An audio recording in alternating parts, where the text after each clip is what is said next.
Hey folks, Fat Guy Flies RC. We're out here at the Avon Park Aero Modelers Club. We're going to take up the Husky Ultimate. This will be the third time I've ever flown her, and we're going to be flying her with 6S, a 3500 Hobby Star 6S. I think it has a 35C discharge. Perfect size for this plane. Wind is pretty much down the runway out of the west. My rates are 100% throws over 30% expo. And just so you know, expo stands for exponential. It's how quickly your control surface goes to the outermost length of its travel. That's how quickly it gets there. Think of expo as, people say, well, how do you explain expo? You ever drag your foot in the sand, right? If you have a lot of expo and you drag that foot through the sand, you're moving that sand. As soon as that foot comes out of the sand, you then have a quicker travel. That expo is that time that your foot is in that sand. It makes you want to have a little bit of resistance, and then it gets to the furthermost arc of the control.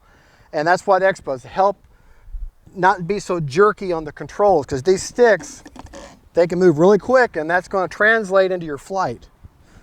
So that's just my quick little rant on expo. When I say 100%, I mean 100% of the movement of the control surface. All right, we're going to do takeoff flaps. Like I say, I'm running 6S. We just did the 4S maiden when I first got out here. Now we're going to do a 6S flight. And you actually can hopefully see the lights on this plane.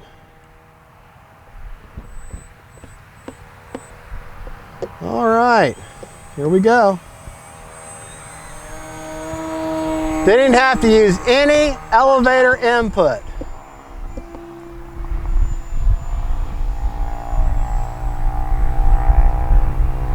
Much faster, much more responsive on 6S.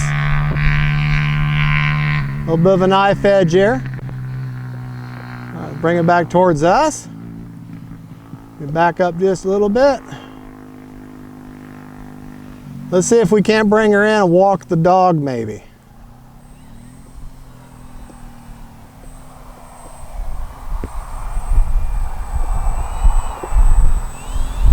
There we go. There, walking the dog. All that is an extended touch and go. Letting my manes touch and my tail never comes down. We're gonna go straight up here. Do a stall turn. Actually, kind of a twisted hammerhead is more like what that actually was. But we can actually kind of see the lights there. Turn back towards the highway. A little bit of a knife, well, a little bit of a knife edge here. There, oh yeah, she could be a knife edge machine. Let's see if we can't do a touch and go now. Line up with your center line, get your wings level. Throttle is everything.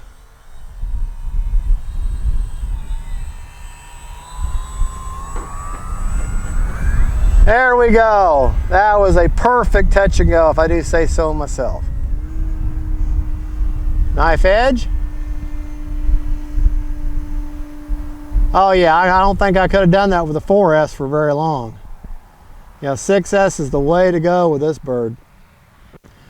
And she's not intimidating. I mean, she may have a 1.8 meter wingspan, so she doesn't quite fall in the category of giant scale, but she's plenty big. Oh yeah. Oh yeah, walking the dog all the way down the runway. Time remaining 3 minutes. Oh yeah.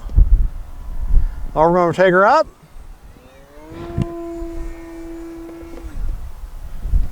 Bring her right back towards me.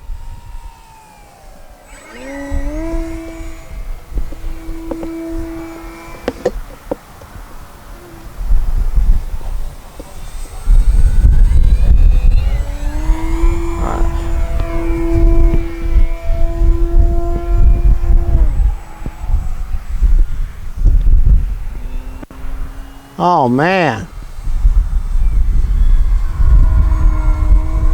Take her back up. Kind of a slow snap roll.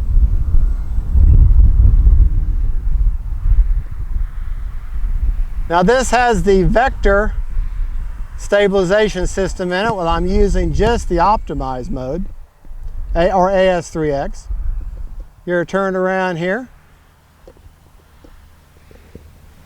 Be a no flap landing, no flaps. This is a no flap zone. No flappity flaps. No flaps today.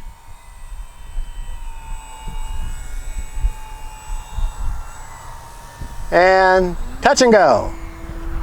There we go. A lot of y'all want me to fly inverted. No.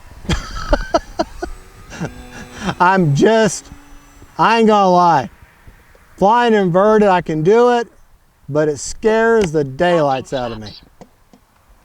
Because your controls are exactly off. I know I should, because you just never know, but not an inverted pilot. Time remaining 2 minutes. A little bounce and go there. Up. You don't always have to go super fast.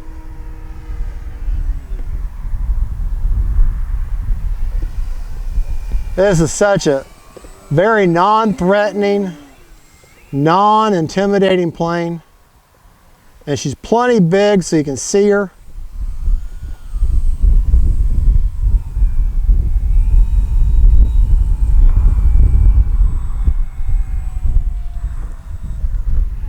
All right, do our stall takeoff. Landing flaps. Stall takeoff, so I'm going to put my flaps all the way down. I'm going to give full up elevator into the wind, and I'm going to goose it. And you can see, she got off the ground in what, 2 feet, 3 feet? That's what you call stall takeoff. Stall, S-T-O-L, short takeoff or landing. All right. Landing flaps. Let's see if we can do, whoa. Let's see if we can't do short landing. Now you gotta have some into the wind.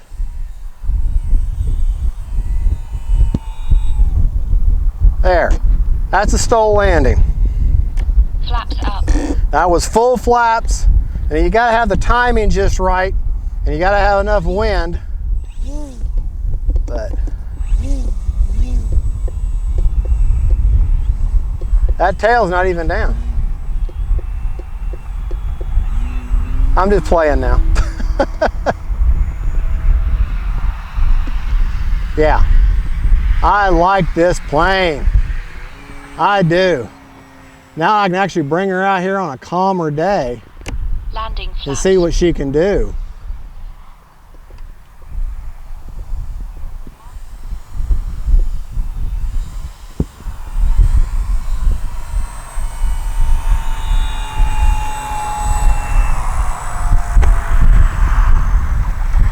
All right. Flaps up. Still got a minute left. All right, let's see if we can do a super scale takeoff. I'm going to use only takeoff flaps. My hand is not going to touch. Tell you what I'm going to do so I can prove it. I want y'all to kind of watch the plane and watch this hand. That means this hand is not going to touch the elevator. I'm only going to be controlling the plane with throttle and my takeoff flaps and rudder.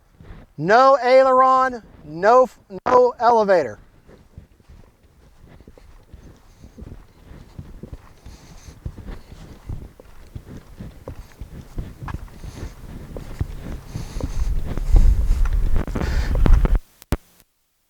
The air, I'm going to use it. All right, here we go. See, there goes the plane. My hand's still in the air. Now I'm on it.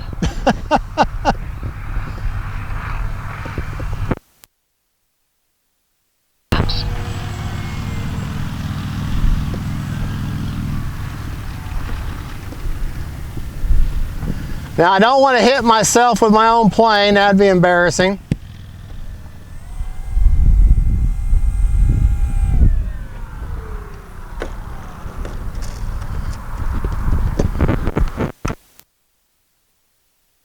the same thing again.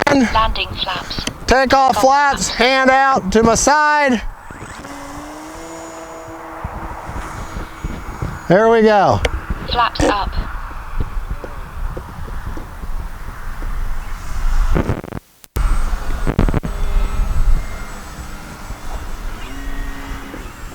Landing flaps.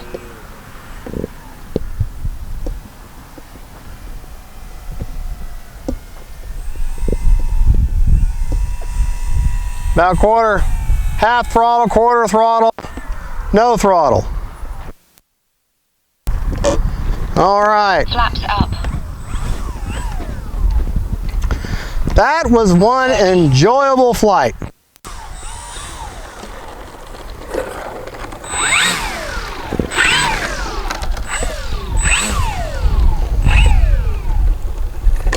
Prop secured. Prop secured, that's right, because the last thing you want to do is go to the hospital because you lopped your finger off with your own toy. Kind of embarrassing. I got a big scar on my belly because I didn't want to take the prop off in the man cave when I was working on a plane, and well, I hit the prop. Got nice little abrasions on my belly right now. Did I learn my lesson? No. But let me take the injury, you don't. All right, props off. Right, yep. Motor on. Prop secured. Prop secured. All right, let's see how much life we've got left in this plane, the battery. Now, pull the hatch. You notice that battery hatch does not pop up. That is why I took a zip tie, put it through its little knuckle, dug a hole, and put it up through there. That way I can grab that zip tie and not the battery hatch, because it fits so tightly. Once it releases the hatch, you got to dig out with your fingernails in order to pick it up. Well, you know what's going to happen. That water-based paint's going to come off, it's going to get scarred, and you're going to have an ugly plane, and we don't like ugly planes.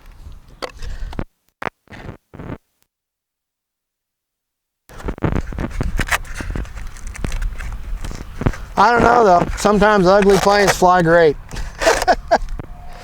Oh, I didn't show you the placement, but I'll just tell it to you. I had that 3500 all the way forward, right up against that. Oh, sorry, we had a little technical difficulty. But I got that battery, I had it all the way forward against that firewall. There's a big opening there where the back of the motor, but your battery's not going to hit it because of that opening. There's an opening, it won't go past it. Oh, the wind, oh, there goes everything. But put your 3500 6S or your 45 or 5000 4S all the way forward. She'll CG just fine. I don't remember the actual numbers for the CG, but I'll show them to you real quick. I flew for over 4 minutes and I still got 57% left on this 6S. So you can get, with a 6S 3500, you can get 7 minutes with throttle management. 6 minutes if you fly full speed all the time, which I don't recommend. CG on this plane, you got your leading edge, measure back. You can see that there's hard plastic doublers here. If you kind of see them black marks, just put your finger just beyond them hard plastic marks or doublers, and that's where she sees no battery in her, so she's not going to CG correctly now. But that's where the CG goes. Basically just right back there, about one full finger length in. You got that? Yeah, you turn it so I can. I'm not always camera friendly, folks. I'm not. My wife, you should see the look she gives me. She's like, you want to show these things? Well, you got to make it where I can see them on camera, because they don't see them on camera. If I don't see them on camera, y'all don't see it on camera. But that, I know you can't see the lights out because I got the battery off, or the battery out of it. But that is a really good looking plane. I tell you, that orange really shines up real good. I don't have the clear coat on here, but I probably will. She comes with wood prop. All the hinges are been reinforced in the 6S version, especially the elevator and the rudder. And she runs on 6S, runs on 4S, but as you can see in the 4S maiden that I did earlier today, not very fast, okay? So you don't have that much power to get you out of control, out of trouble. So good for a beginner. Keep her up high and just run your pattern. But honestly, 6S is the way to go. That's what she's designed for. But you can, if you want, and you're secure with the plane, you can run her on 4S. Does make things cheaper. I mean, the 6S battery is always going to be 20 bucks more. So there you go, folks. That's the Avanti Ultimate. Big shout out. I'm sorry, the Avanti. That's the Husky Ultimate. I've flown a lot of planes today. They're getting confused. And but that's the Husky Ultimate, sent out to me by Hobby Zone. There'll be a link in the description of this video for the purchase. You can take $10 off the price with my coupon code that I provide. And hey, you get a plane, a little bit better price. You help me out because yes, I'm an affiliate. I'm very pleased with this plane. Shout out to Hobby Zone for sending it out. Thank you for watching. God bless each and every one of you. I guess my plane's going somewhere. Bye, plane. You see that? The wind just kind of keeps pushing her away. I guess I got a ghost pilot. Y'all have a good one. Bye-bye.